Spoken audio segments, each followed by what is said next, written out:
Hello everybody, welcome back to Activate Her with me, Sally Goodwin, and the Church Without Walls family. Sorry, let me just move you around a little bit. And to this week's episode of Wisdom Wednesdays, right? It is Wednesday, right? Yes, it is indeed. So, oh golly, everything's moving all over the place here.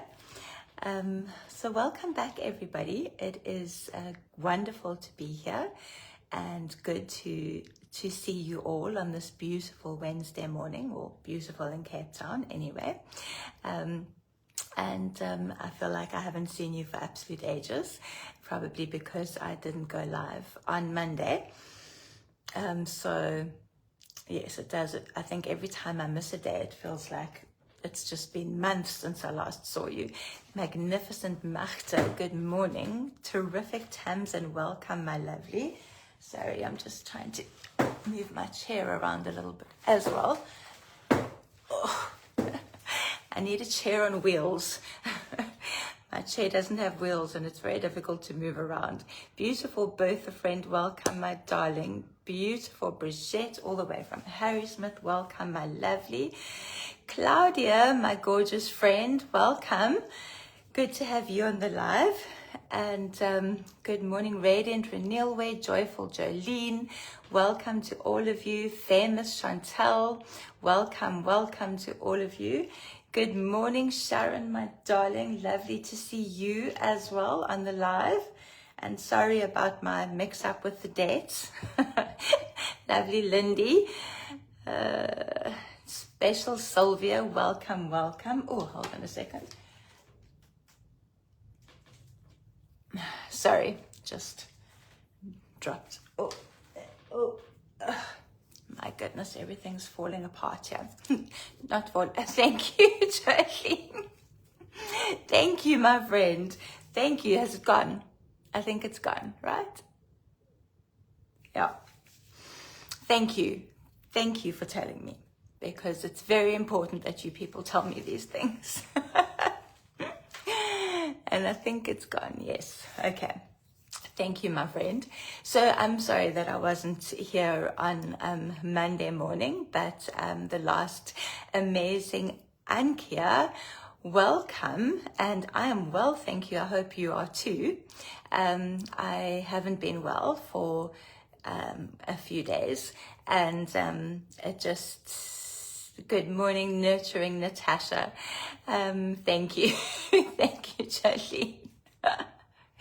Somebody sent me a photo of themselves watching my lives. Thank you, Claudia. Thank you, Tamsin. I wish you lived a bit closer to me, because then I could come to you. Good morning, anointed Anisha.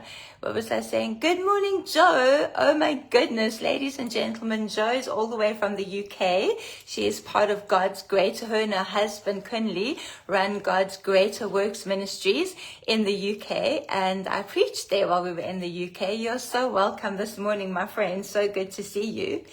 So what was I saying now? I've lost my train of thought. Yes, we are so excited to have the UK in the house. Good morning, mighty Milani. Yes, so I haven't been well for the last few days, and generally I'm quite terrific. Tishka, my lovely, good morning. So also seeing Tishka's name pop up reminds me, my mama Tessa, good morning, my darling. That I have probably a whole lot of WhatsApps that I haven't responded to, and I'm really sorry. 5 a.m. there. You are very dedicated, Joe, to be watching me at 5 a.m. But thank you so much. Mighty Melanie, good morning. Yeah, I do have WhatsApps that I have to be responding to. Thank you, my lovely Mama Tessa. But I haven't been well the last few days, and generally I can kind of keep on going, and I tend to keep on going until I crash. But every now and again, the constant health battle just takes it out of me, and I just kind of want to get under my duvet and never come out again. So yeah, so I am, but here I am. I'm not completely, I mean, it's not, I haven't had flu or anything like that. Thank you so much, my gorgeous Alma. Beautiful Bronwyn, thank you. Special Sam, good morning. It's just that I have what they call flare-ups, so, I've been diagnosed with this liver thing and then fibromyalgia, and every now and again the fibromyalgia seems to just flare up radically and just like, and then if that happens at the same time as my liver thing, then it kind of all gets a bit much for my body. But anyway, enough about me. Good morning. I'm just apologizing for not being here on Monday, and I do miss you terribly when I'm not here, but I don't sleep well when I'm not feeling well, and then to get up in the morning and get ready, and it's just difficult. But it is so good to have you all on this morning. It is so good to see you all here this Wednesday. And just to be a part of this community. Thank you, beautiful Joe. Thank you, my lovely. To be a part of this community, this church without walls. Lovely Lucinda, you are so welcome. This church without walls, this, this community of people who, from all over the world, who just are part of this hold a very special place in my heart as we gather together on Mondays, Wednesdays, and Fridays at 7 in the morning and just hear the word of the Lord. And I'm sure that you all know that, unless you're living under a rock somewhere, you all know that the elections and things are all going on in America, and results should be starting to be announced fairly soon from the different states and things. And so it is a time of great upheaval, not just because of the elections in America. Mora, lovely Louise. Thank you, my Melanie. Thank you. Not just because it's America, but just because there is great upheaval on the earth. There is great upheaval all around us. And I think we all know this. Amazing, joyful Jackie, 2 weeks until you become a glamorous glammy. I'm very excited for you and just praying for that little Baba, and that everything goes so well and everything goes smoothly and mommy and baby are healthy and well. So I missed you all too so much. Thank you. Thank you. I missed you all too enormously. So, what was I saying? A time of great upheaval on the earth, and it is a time of great upheaval on the earth. Okay, everywhere on the earth, and it is a time, for us certainly who've lived, who are sort of my age or even a bit older than me. It is probably the time of greatest upheaval that we have seen, because we are not those who lived through, World War I or World War II. Our parents possibly did. Our grandparents definitely did. But for us, who were born on the other side of the world wars, this is a time of enormous upheaval on the earth. And it is clearly a time where the balance of power on the earth is being shifted. And God is allowing it to be shifted because it has been badly managed or badly applied the way it has been up until now. So God is shifting the balance of power on the earth also because he is shaking he's shaking the things that we have faith in, the institutions we have faith in, the nations we have faith in, the way the world goes that we have faith in. God is shaking that because we, as his remnant bride, cannot have faith in anything apart from him.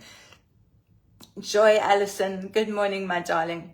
We cannot have faith in anything apart from God. And so God is shaking all the things that we have come to have faith in. We, especially as South Africa, as this little nation right at the bottom end of Africa. Good morning, gorgeous Curl. We have faith to a degree in the bigger global powers like the United States, like Great Britain, now we kind of, as our government, we're starting to shift our allegiance slightly, and we're putting our faith more in the, the powers in the East rather than the powers in the West. And the thing is this, that God is that, nations can rise, nations rise and fall, governments rise and fall, leaders rise and fall. And you just have to read Psalm 1 and Psalm 2 to read how, the nations will rage against God over and over again. That's something that they will constantly do. And but God sits in the heavens and laughs, because he has an ultimate plan, and his ultimate plan is going to come to fruition, and he will make sure of that. And he is going to, the rise and fall of different governments, and the fact that we put our faith in different nations, it doesn't bother the Lord to the extent that if that's just everybody, but his children, his sons and daughters, his people who believe in him and follow Jesus, he is jealous for us, and he wants our faith to be in him. He wants our faith to be in him. Our faith cannot be in nations or governments or anything like that. And I think possibly that's something that to a degree we do understand. If you live on the continent of Africa, we've all seen the rise and fall of governments, and governments who, act more like autocracies than democracies and things like that. I think we have learned, definitely in South Africa, that we can't put our faith in the governments, and we have to put our faith in God. But at the same time, there is this kind of general feel around the world, I think, just from historical, because it's been proven historically that if something goes horribly wrong, and there's enough wrong for America to need to step in, they will kind of step in like Big Brother and sort it all out. And God is shaking all of those things. He's shaking those belief systems. He's shaking every pattern, every power, every system, every structure, every organization. He is shaking and shaking and shaking. And that shaking began in 2020 with COVID, and it's not ending. It's not going to end anytime soon, because he wants his people to have faith only in him. Only in him. He needs his remnant bride to have faith only in him. So, and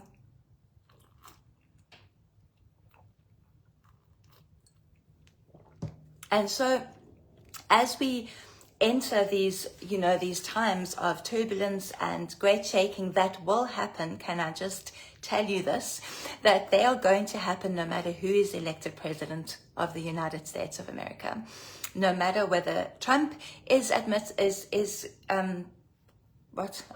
crowned, no matter whether Trump is president, no matter whether Kamala Harris is president, the shaking will continue. It might look slightly different depending on who leads America, but the shaking itself is going to continue. It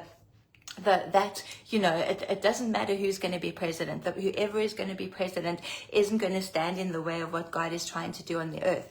And so there are some things that God has been bringing back to mind, some messages that I've preached over the last 7 years, and I've preached them more than once, but there's one particular message that God really laid on my heart to bring today, and that is, and I've preached this before, and if you've been following me, if you've known me since leading church days, and if you've been following me since I started this platform in 2020, then you will have heard this message preached before, but I really feel like it's something that we need to hear again today. Well, it's something that God kind of kept me up a little bit last night talking about, and so I'm going to get to that right now. But firstly, I just want to read to you.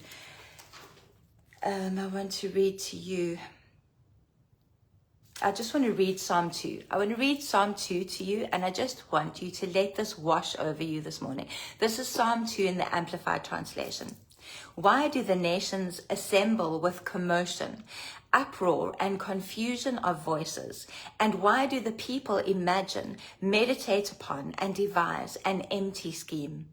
The kings of the earth take their places. The rulers take counsel together against the Lord and his anointed one, the Messiah, the Christ.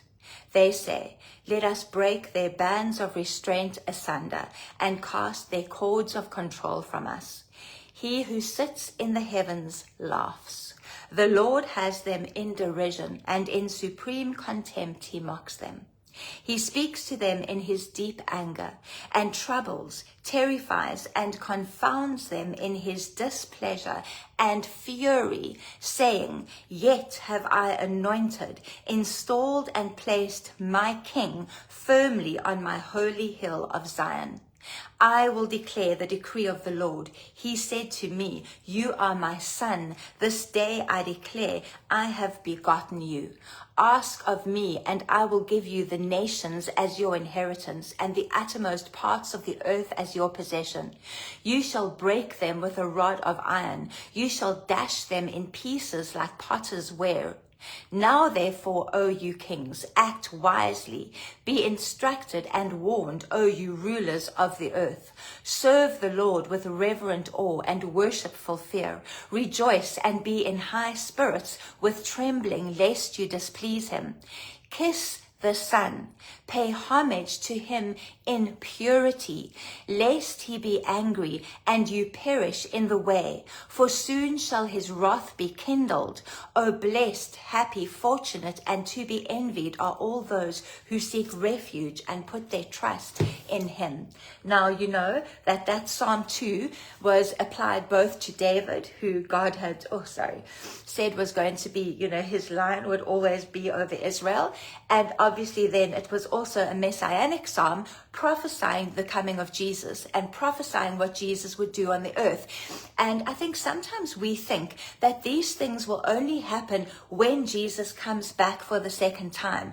But what we need to understand is that we are constantly moving further towards that time when Jesus returns for the second time, and the earth itself is preparing itself, as it says in Romans 8, about the whole of creation groans as it waits for the revealing of the sons of man. And we see that sometimes so much as something that's going to happen in the future, something that is still to come. But God doesn't work in a Greek mindset. God doesn't work in a linear way, the way we have been taught, the way we have been educated, from stage, step 1, step 2, step 3, step 4. Anybody on this broadcast who has had a calling, who God has told he has called in a certain way, that your journey towards that calling didn't go from A to Z in a neat little line, 1 step, 2 steps, 3 steps, and then you were there. Your journey probably started at like M and then went to Z and then shot back to B and then went down to Q. And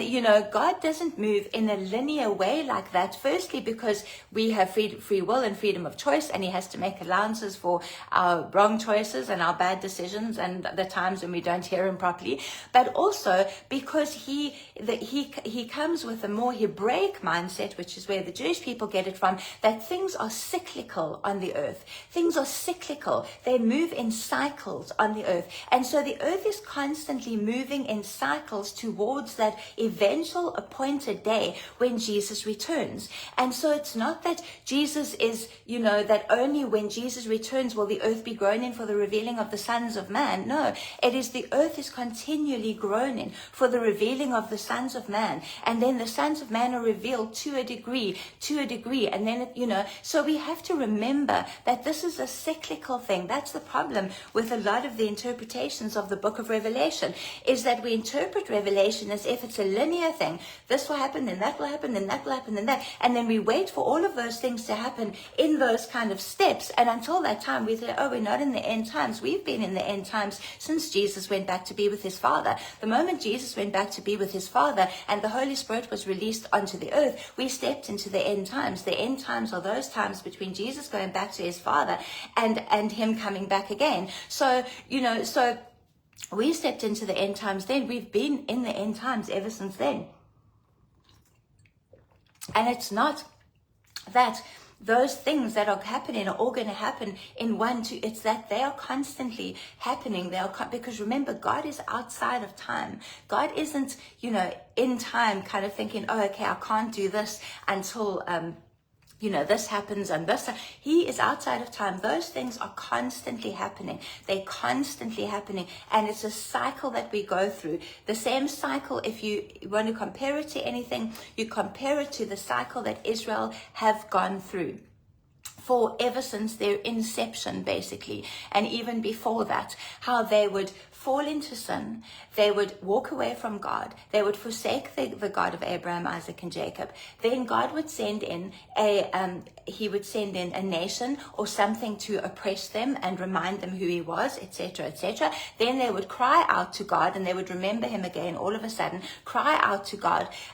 He would send a deliverer to help them. They would get their way, fight their way out of the situation, or whatever the case may be, and then everything would be fine for a little while. You just have to read the book of Judges. Everything would be fine for a little while, and then they would repeat the pattern again. They would fall back into sin, forget about their God. And if you study church history, which is part of what if you study theology, then you can see that the church has gone through a similar cycle, where the church and I'm talking about the global church, not any particular church, the global church, where, but you can see the cycle repeated in churches all around the world, where it starts off where, people are all on fire for the Lord and everything is amazing and it's all about God. And then, they go through the cycle, then things fall a bit flat, or people leave, or something happens, or somebody falls, and then God has to come back and everything is very cyclical. It's just that we've been educated according to the Greek culture, which is very linear and very cerebral, whereas the Hebraic culture is more cyclical and a lot more spiritual. So we need to remember this when we read things like that about, Jesus ruling, shattering the nations like pottery. That's not something that he will only come back and do, that he will only do when he returns for the second time. You just look at the rise and fall of various civilizations on the earth, and you see how civilizations rose up who firmly believed that they were the civilization, that they were the nation that was always going to rule the earth, or whatever, how much of the earth that they thought they could rule. And then you see how Jesus has just shattered that. He shatters that. The Roman civilization, the Greek civilization, even when Britain was the biggest colonial power and dominating nations all around the earth, and now, that's non-existent anymore. So God has been shattering nations. Jesus has been shattering nations all the time. It's just that we don't see it as that exactly, because we think it's the enemy, and we appropriate things to the enemy that actually are Jesus or God moving, or we just think, that's the way it goes. But it is the way it goes because those are the cycles that happen on the earth, because those are the cycles that have been spoken about in this book since the beginning, since Genesis, since man was first created. And so we need to remember that when we read these things, we need to understand that these things are not all a far off event. They're not all something that's still to come in the future. There are things that are happening, things that are happening, and it's just that we need to see it from a more cyclical perspective and not so much of a linear perspective. Okay, so having said all of that, if we are going to be people who stand firm, because that last verse in Psalm 2 where it says kiss the Son and pay homage to him, and people think, that doesn't sound right, kiss the Son, kiss Jesus, how on earth does that happen? But we know, if you've been following me for any length of time, you will know that the Hebrew word for kiss is the same as the Hebrew word for armor up. That the Hebrew word for kiss is the same as the Hebrew word for armor, or very similar as the Hebrew word for armor. And so when something like that is said, kiss the Son and pay homage to him, the Jewish people would have understood that meant, you get yourself ready, prepare yourself, armor up. When you kiss the Son, he armors you up. And we obviously have a much better concept of that these days, because we understand about the armor that Paul speaks about in Ephesians, and putting on our spiritual armor. And so, so this is the thing. And for those of you who followed me for any length of time, you will have heard this before, but this is something, people, we are in serious times. We are in intense times. We are in times where the church is going to have to stand up and be counted, or it is going to settle for cultural Christianity, which is just Christian values without Christ. Okay, and we that is not, if you're on fire for Jesus and you're a laid down lover of Jesus, that is not something you're prepared to settle for. But we have to be prepared to be the remnant, to be the remnant bride, to be the remnant that rise up on the earth. And so, and you know, in these times of war, in the times of warfare, it is so even more important that we understand our role in this.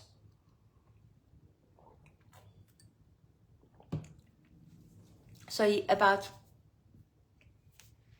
7 years ago, God gave me this vision of the bride of Christ. And she was dressed as a beautiful bride. I love bling and sparkly things. So she had, you know, a beautiful bridal gown on with all Swarovski crystals and all sorts of things. She was beautiful, okay, absolutely beautiful. And she was standing, and Jesus was standing next to her, and she was lifting her face to receive the kiss from her bridegroom, the kiss from her king, the kiss from her Lord of Lords. She was lifting her face to receive the kiss from Jesus. And as she did so, and as I looked closer at the bride, I could see that she had, you know, an AK-47 kind of slung over one shoulder, and she had this belt around her waist, and her sword hung from the one side, and she had like grenades in this sort of tool belt, and she had, you know, it was so exciting for me because I've never really taken very kindly to the thought of the bride or the church kind of sitting back, you know, on a rock or in a cave somewhere waiting for Jesus to sweep down and rescue her. I've always thought she needed to be a little bit more warfaring than that. And the vision that God gave me was this bride who was beautiful. She was feminine. She was bedecked and dressed absolutely beautiful, but she was kitted out in terms of in terms of being able to defend herself. She literally, and you know, she literally, as I watched and as she lifted her face to kiss her king, she kind of, at the corner of her eye, she saw these demonic hordes coming at her, and she kind of lifted up the AK-47 with one hand and turned it that way, and kind of just sprayed gunfire at them and took them out. It was amazing. It was the most incredible vision. It was the most incredible vision, okay? And it excited me so much because I knew that God isn't coming back for a church that's hanging on by its fingernails, or for a bride that's hiding in a cave somewhere. He's coming back for a bride and for a church who have been prepared, who have gotten ready, who are on the front foot, not on the back foot, who are, you know, moving forward offensively, not defensively, who are storming the gates of hell. He's coming back for that church. He's coming back for that bride. And so that excited me so much. And then after a little while after that, when I looked more closely at what the bride looked like, I could see on the inside of the bride these fires burning on the inside of her. And the Lord said to me, my bride will have to walk through 3 fires. My bride will have to walk through 3 fires: the fire of purity, the fire of holiness, and the fire of intimacy. So as a bride, that is what, as we get ourselves ready, as we prepare ourselves, like it says in Revelation, for the coming of our King, there are fires that we are called to walk through. And those fires are the fire of purity, the fire of holiness, and the fire of intimacy. And as I saw that, I could see the bride just strengthening and strengthening as she walked through those fires, and she was refined by those fires, and she became stronger and stronger and more, you know, even more armored up with even more weapons in her arsenal as she walked through those fires. But what I want to pay attention to is that through all of that, through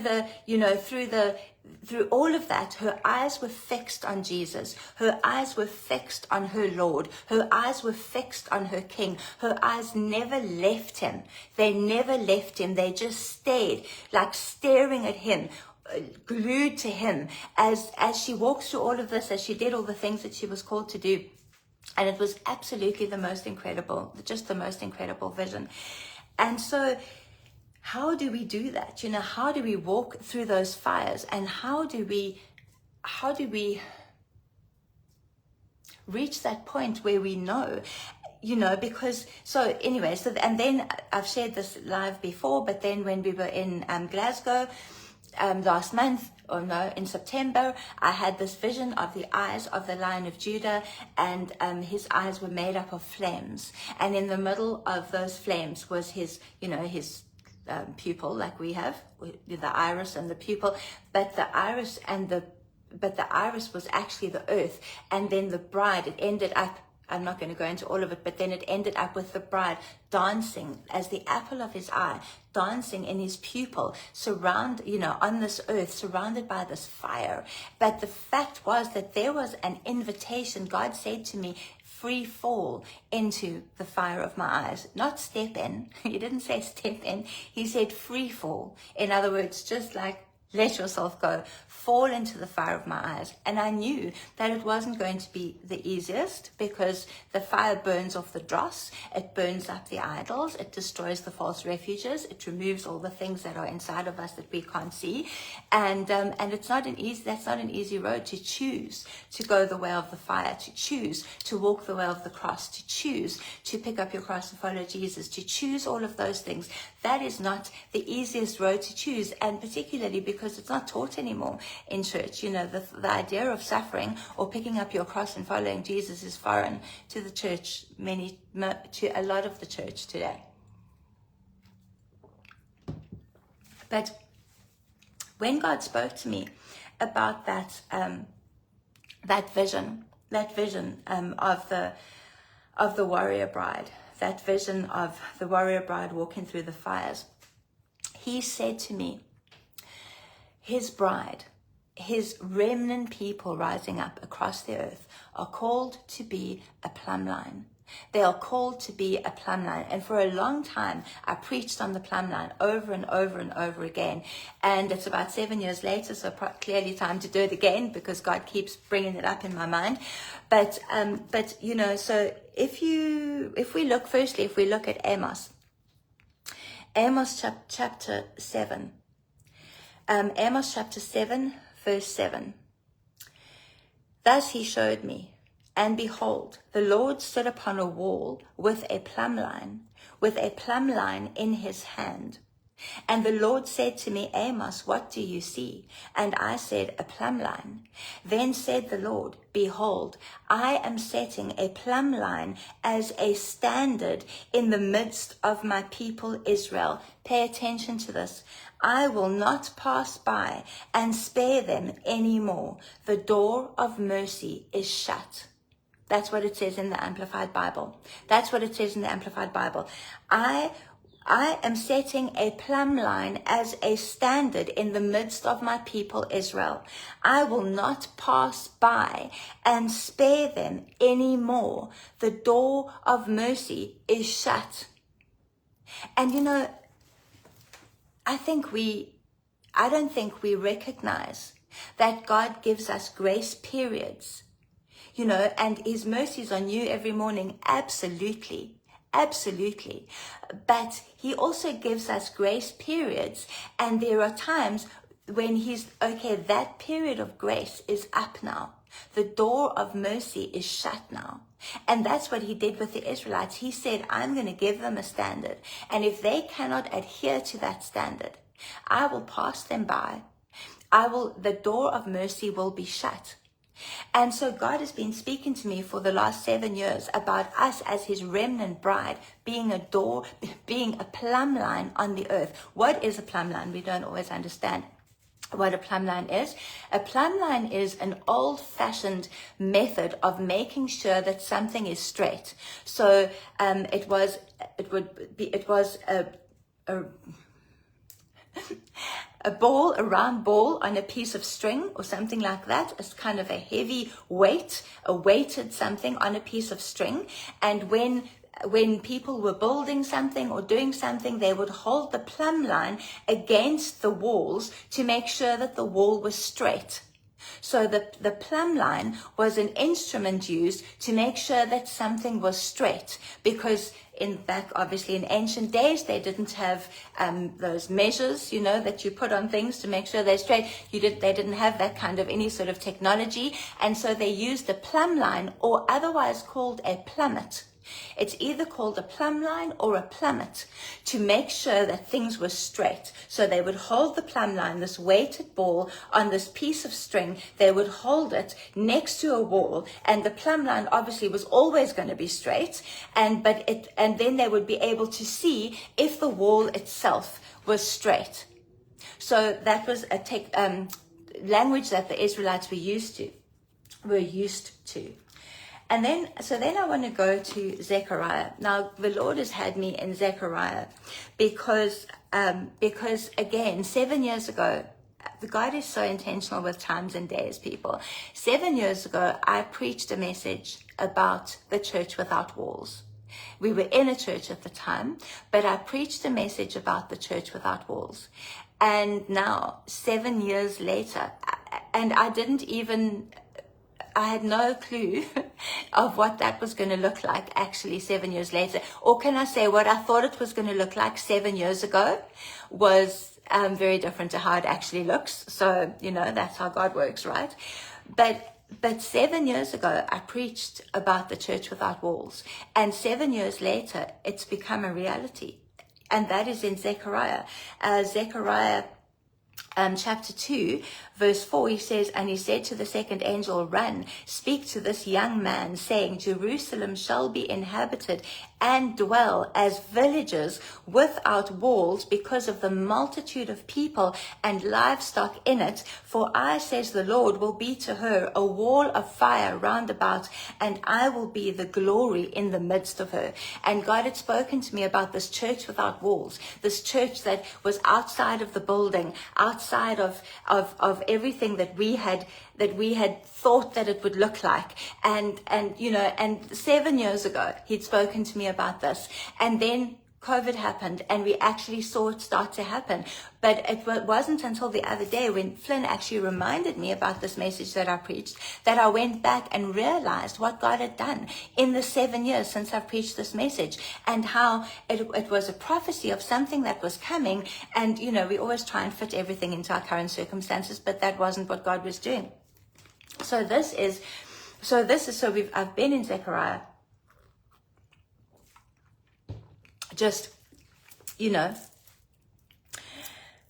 reading about all of this. And now, if we go to Zechariah chapter 4, you will see in Zechariah chapter 4 a lot of things that tie up with the book of Revelation. Zechariah chapter 4. And he talks about the angel comes to Zechariah. Now, this is when the temple is busy being rebuilt in Jerusalem, and Zechariah is the prophet, one of the prophets, reminding the Israelites to follow God, to follow the Torah, to follow the teachings of the Lord, etc. And so then the angel comes and he wakens Zechariah up, and he says to him, "What do you see?" And Zechariah sees a lampstand with its bowl, its 7 lamps, 7 pipes, 7 lamps. I mean, all of those things we know appear in the book of Revelation. There are 2 olive trees. And then he says, "What are these?" So now, in verse 6, it says this, "Then he said to me, this addition of the bowl to the candlestick, causing it to yield a ceaseless supply of oil from the olive trees, is the word of the Lord to Zerubbabel." It's the word of the Lord to Zerubbabel, saying, "Not by might, nor by power, but by my spirit, of whom the oil is a symbol, says the Lord of hosts." Not by might, not by the might of any nation, nor by power, not by the power of any nation, but by my spirit, of whom the oil is a symbol, says the Lord of hosts. For who are you, O great mountain of human obstacles? Now, Zerubbabel was with Joshua. Zerubbabel with Joshua had led the return of the exiles from Babylon. Not the original Joshua. This is another Joshua. He'd led the return of the exiles from Babylon and was undertaking the rebuilding of the temple before him. And so, but then it comes here. Here we go. the hands of Zerubbabel. So it talks about Zerubbabel quite a bit here. And so Joshua was the high priest, and Zerubbabel was called the prince of Judah. Joshua was the high priest, Zerubbabel was called the prince of Judah, okay? And it says here, where is it now? Here. Who, with reason, despises the day of small things. Who, with reason, despises the day of small things. For these 7 shall rejoice when they see the plummet or the plumb line in the hand of Zerubbabel. These 7 are the eyes of the Lord which run to and fro throughout the whole earth. So Zerubbabel was the prince of Judah, and he was there with Joshua, and Ezra and Nehemiah, they were all rebuilding the temple, okay? But he says here, these 7 shall rejoice when they see the plummet in the hand of Zerubbabel. When they see the plumb line in the hand of Zerubbabel. Now, so hear me here. So Zerubbabel, the name Zerubbabel, there are a few different things that different people think it's called. But according to Hebrew scholars and Hebrew theologians, the name Zerubbabel can be translated as pressed out of Babylon. I want you to hear that. Pressed out of Babylon. The name Zerubbabel, when God said that the Zerubbabel will hold the plummet, the 7 shall rejoice when they see the plumb line in the hand of Zerubbabel. When they see the plumb line in the hand of Zerubbabel, they will rejoice when they see the plumb line in the hand of those who have been pressed out of Babylon. Do you understand what I'm saying here? The remnant rising up across the earth, the remnant church, the remnant bride, those that are going to rise up around the earth, that are rising up around the earth as we speak, who understand that the war in this world is between 2 kingdoms, the kingdom of light and the kingdom of darkness. The war in this world, ultimately, we see it as nation against nation, but ultimately it is against 2 kingdoms, the kingdom of light against the kingdom of darkness. And that those kingdoms are represented by people. Those kingdoms are represented by people. There are people in the kingdom of light in every nation on the earth, no matter whether we see that nation as good or bad. And ultimately that war is between those 2 kingdoms. Even though we get all caught up in seeing that as nation against nation, or, one party against another party. But we have to be those who have been pressed out of Babylon. We have to be those who have been pressed out of Babylon. And just that word pressed tells you that it's not easy. Tells you that there is a crushing and a pressing involved for God to get all of Babylon out of us. Nimrod built the Tower of Babel, right? And he was building this tower right up to the heavens because men wanted to be gods. They still want to be gods. That's always, man's thing. And they want to compete with God, and they want to take over God, etc., etc. And apparently the Tower of Babel, was being built up to the portal in the spirit where the fallen angels had come down, and they knew where that was, and they were building up because they thought if the fallen angels could come down, they could go up, right? And God destroyed the Tower of Babel, and he gave everybody different languages. But it's not that, spiritually, the people build towers of Babel all the time. There are towers of Babel being built all around the earth constantly as people partner with that spirit of Babylon and build things that where they feel as though can be greater than God, where they can be like God, where they can be, and where they have made God a man in their own image rather than the creator of the universe, Lord of Lords, King of Kings. So even within the church, and I'm talking about the religious man-made structures, we build towers of Babel all the time. Every time we build something that leads us to a person instead of to Jesus, we build another Tower of Babel. We build another Tower of Babel. And so Babylon is all around the earth. Not one nation isn't Babylon. One nation isn't Babylon. All the nations of the earth effectively are Babylon, because none of them are being are being legislated or run according to the godly principles, according to biblical principles. I don't even want to call it Christian principles, according to the principles of God's kingdom. So we have to be pressed out of Babylon, because the culture, the societal culture, is so deeply ingrained in us that we struggle to see what biblical principles or God's kingdom actually looks like. And we erroneously associate it with this nation or that nation. But it's not that. It is us. It is the remnant who have to be pressed out of Babylon so that we can be the plumb line on the earth. So that when people look at us, because who is the ultimate standard? Who is the ultimate plumb line? Jesus. And Jesus had nothing of Babylon in him. Jesus had nothing of Babylon in him, because the Jewish people thought that Jesus was going to come back. He was going to raise up an army. He was going to use his power to destroy the Romans. That's what they thought. That's what the Jewish people expected of Jesus, which is why they didn't recognize him as the Messiah. Because they thought to themselves, what is the point of this king who isn't going to shift the balance of power? What is the point of a king who isn't going to shift the balance of power in our land? What is the point of a king who isn't going to give our land back to us?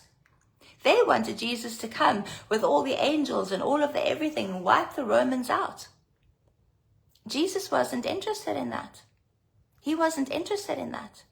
He was only interested in the kingdom, in establishing God's kingdom on earth. And he said, I'm not doing that. I'm not doing that. I've come to establish God's kingdom on earth. I do only what I see my Father do. I say only what I hear my Father say. I am coming to establish God's kingdom on earth. And honestly, when you see some comments and things on social media, because I don't know, but social media brings out the worst in people. I don't understand it, but it really does. And when you see that some of the comments and things on social media from people who call themselves Christians, who call themselves followers of Jesus, and then I want to say, did you hear your Father saying that?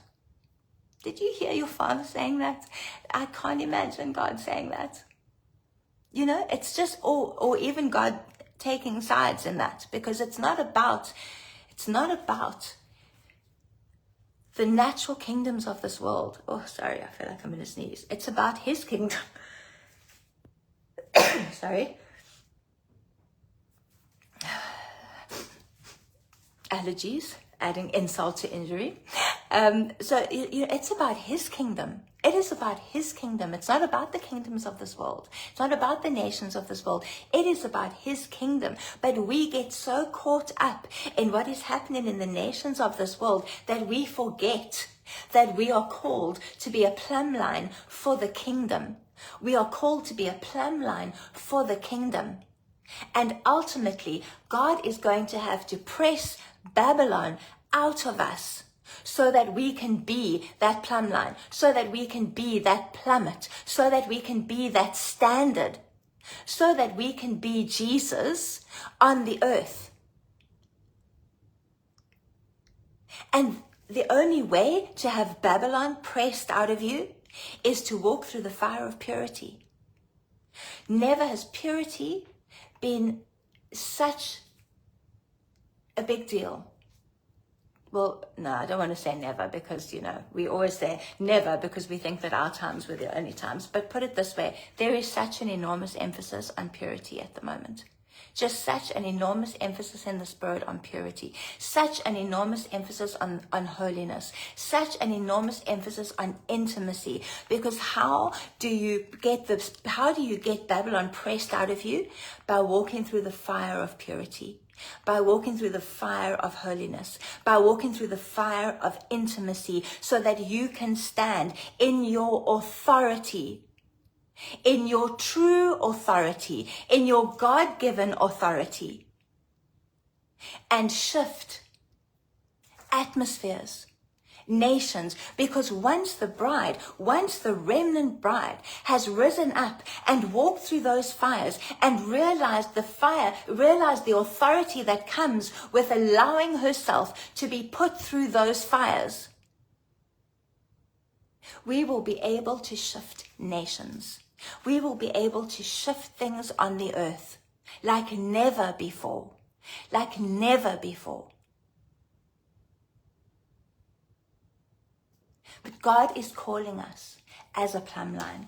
God is calling us as a plumb line. And if you read Zechariah chapter 4, you will see the references to Revelation, where at the end, Zechariah 4 verse 14 says, "Then said he, these are the two sons of oil, Joshua the high priest and Zerubbabel the prince of Judah, the two anointed ones who stand before the Lord of the whole earth as his anointed instruments." And it refers to Revelation 11 verse 4 when it speaks about the two witnesses at the end times. And we think that those will just be two people. But they're witnesses for the whole earth.